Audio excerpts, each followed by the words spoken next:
Hello दोस्तों, कैसे हैं आप लोग। और जैसा कि आपको पता है कि सीटेट के एग्ज़ाम में बहुत सारे चेंजेस हो रहे हैं। सीटेट के एग्ज़ाम में हर दिन ही एनपीई से रिलेटेड 5 से 6 नंबर के क्वेश्चन पूछे जा रहे हैं और 3 से 4 नंबर के क्वेश्चन जो है फुल फॉर्म से रिलेटेड हैं।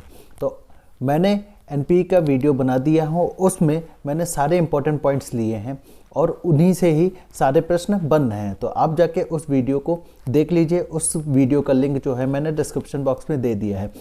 और आज मैं फुल फॉर्म्स आपको 25 plus most important full form कराऊंगा, जिसमें से सारी की सारी आपको सीटेट एग्ज़ाम में देखने को मिलेगी।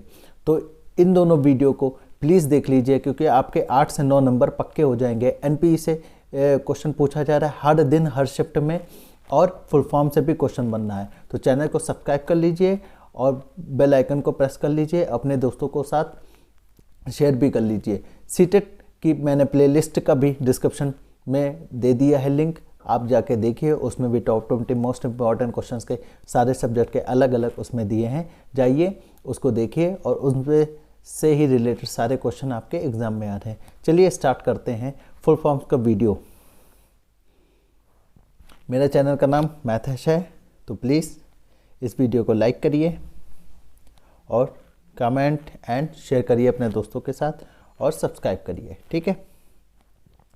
और ये मैंने मोस्ट इम्पॉर्टेंट जो फुल फॉर्म्स हैं वो आपकी जो एनपीई हैं उनमें से कुछ हैं, कुछ जो अभी लेटेस्ट बनी हुई हैं वो सारी की सारी, और यही सारी पूछी जा रही है। बहुत सारे जो बच्चे हैं उन्होंने कहा कि सर आपका जो एनपीई वाला को वीडियो है उससे बहुत सारे क्वेश्चन फंस रहे हैं। तो चलिए स्टार्ट करते हैं। All important full forms by CTET and UPTET की भी मैं तैयारी करा रहा हूँ, जिसमें मैथ्स में अगर आपको 30 में से 28 नंबर लाने हैं तो उसकी क्या स्ट्रैटेजी है, आप लोग सीटेट वाले जो स्टूडेंट हैं और यूपीटेट वाले हैं वो देख लीजिए। उसी हिसाब से आपका आराम से स्कोर आ जाएगा। उसकी भी लिंक मैंने डिस्क्रिप्शन में डाली है। तो जैसे सबसे पहले क्या है आपकी जो जीईसी का मतलब होता है जनरल एजुकेशन काउंसिल, ठीक है, जीईसी। और दोस्तों मैंने इंग्लिश में ही इसलिए लिया है क्योंकि ये जो फुल फॉर्म्स है ये आपको इंग्लिश में इजी याद हो जाएंगे। तो जीईसी जो है ये अभी आपका एनपीई जो भारत सरकार ने बनाया है, एनपीई 2020 वाली पॉलिसी, उसमें ये आपकी आई है। मैंने सारे मोस्ट इम्पॉर्टेंट फुल फॉर्म जो ली हैं जो अभी लेटेस्ट अभी हुई हैं, तो यही सारे क्वेश्चन आपके आएंगे पेपर में। नेक्स्ट है एचईजीसी का भी गठन जो है वो एनपीई 2020 पॉलिसी के ही तहत होगा। तो इसका मतलब होता है higher education grants council. Next NAC का मतलब नेशनल एक्रीडिटेशन काउंसिल। नेक्स्ट हमारी क्या है HEC, higher education commission of India. दोस्तों जब हम लोग की एनईपी 2020 लागू होगी तब भारत सरकार ने कहा कि यूजीसी को हटाकर हम लोग क्या किसका गठन कर देंगे, एस्टेब्लिशमेंट कर देंगे एचईसीआई का। नेक्स्ट आपकी क्या है मेरू का एम का मतलब multi disciplinary education and research universities. दोस्तों आपको पता है कि हम लोग का जो प्रश्न होता है सीटेट में हो या यूपीटेट में हो वो कैसे बनता है कि वो पूछ लेंगे कि मेरू फुल फॉर्म में यू का मतलब क्या होता है या ई का मतलब क्या होता है। तो ई का आपका एजुकेशन हो गया, या आर का मतलब क्या होता है तो ये क्या रिसर्च होगा। इस टाइप से भी होगा, तो इसलिए आपको पूरी की पूरी फुल फॉर्म लर्न करनी पड़ेगी। नेक्स्ट हम लोग चलते हैं NETF मतलब national educational technology forum, national educational technology forum. और दोस्तों ये दोनों बहुत इंपॉर्टेंट है क्योंकि बच्चा बहुत कंफ्यूज होता है एनईपी में और एनपीई में। एनईपी का मतलब होता है नेशनल एजुकेशन पॉलिसी और एनपीई का मतलब होता है national policy on education. NEP का मतलब नेशनल एजुकेशन पॉलिसी और एनपीई का मतलब नेशनल पॉलिसी ऑन एजुकेशन। आगे चलते हैं एनसीएफटीएफ का मतलब क्या है, national curriculum framework for teacher education.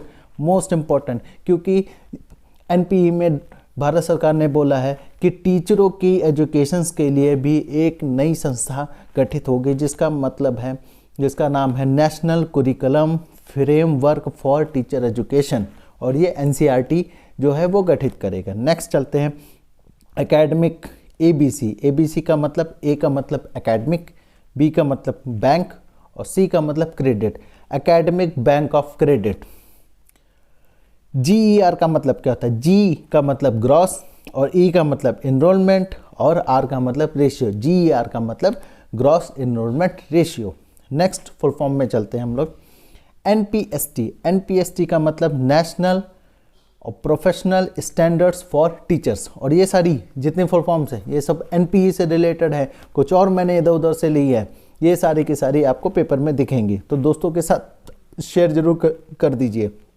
NPST का मतलब national professional standards for teachers, और ये तो आपको पता भी होगी बहुत सारे दोस्तों को कि एनसीईआरटी का क्या होता है फुल फॉर्म?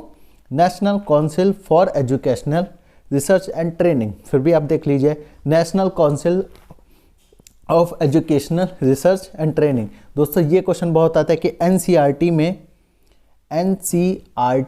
में ई का जो मतलब है वो एजुकेशनल होता है कि एजुकेशन होता है कि एजुकेट होता है। तो दोस्तों आपको सिर्फ एजुकेशनल पे ही टिक लगाना है। ये ई वाला क्वेश्चन बहुत बार आया है आपके यूपी टेट के एग्जाम में भी और सी टेट के भी एग्जाम में ही। फिर हम लोग नेक्स्ट चलते हैं एनएसी। एनएसी का मतलब होता है नेशनल असेसमेंट सेंटर। एनपीई में भी इसका भी जिक्र है कि अब जो भारत सरकार है नई पॉलिसी के तहत नेशनल असेसमेंट सेंटर का भी गठित करेगी। आगे चलते हैं एनसीएफएसई का मतलब क्या है? National curricular framework for school education. School के लिए भी एक नई संस्था का गठन होगा, वो क्या होगा? National curricular framework for school education. Next चलते हैं एआई।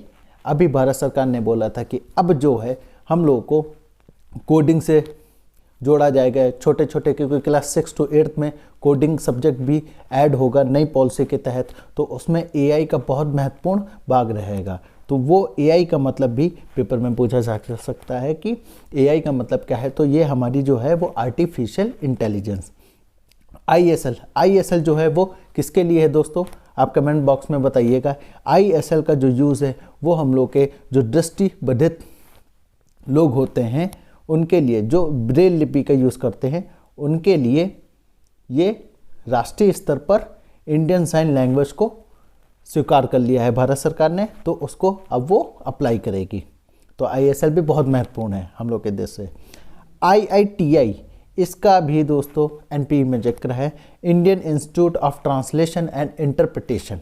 ठीक है, आगे चलते हैं एनआईपीपीपी। ठीक है, NI triple national institute for Pali, Persian and प्राकृतिक लैंग्वेज। ये जो हमारी पाली और पर्शियन और प्राकृतिक जो लैंग्वेज होती है उसके लिए इन्होंने एक है। और ईएल का मतलब क्या होता है? Education and learning. ईसीसीई का मतलब early childhood care and education. दोस्तों आपको पता है कि एनपीई में भारत सरकार ने ये बोला था कि जो हमारा स्टार्टिंग का जो थर्ड क्लास तक की है वो आपका early childhood care and education centre बनेंगे, उसी में ही हम लोग के बच्चों का पढ़ाई लिखाई से रिलेटेड सारा होगा, और उसके बाद हमारा प्राइमरी का फर्स्ट और सेकंड स्टार्ट होगा। मतलब जो प्री नर्सरी और ये सब था ये सब हमारा early childhood care and education system में आएगा। आगे चलते हैं एनएमएफएलसी का मतलब national mission on foundational literacy and numeracy.